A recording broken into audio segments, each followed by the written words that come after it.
Hi, Queens. Welcome back to the School of Soul, the social series.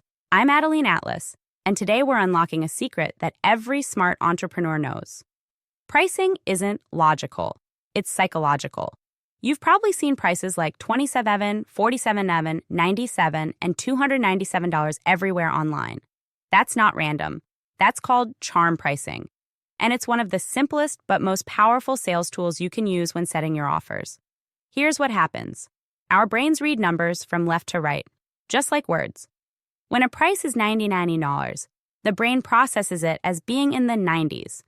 It feels cheaper than $100, even though the real difference is only $1. That's called left-digit bias. People focus on the first number they see, not the full amount. At $99, your offer feels psychologically closer to $90, like they're still getting a deal. But at $100, it feels like a bigger leap, like they're entering a whole new price bracket.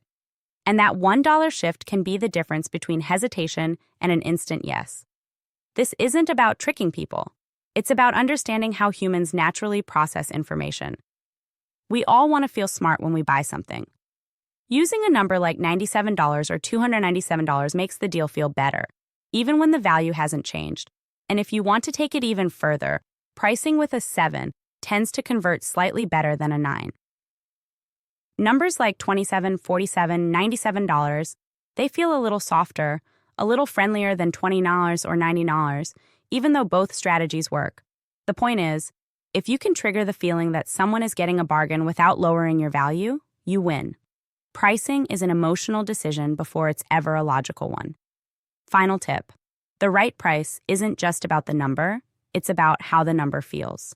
Smart queens price for emotion first, logic second, because emotion is what makes people click buy.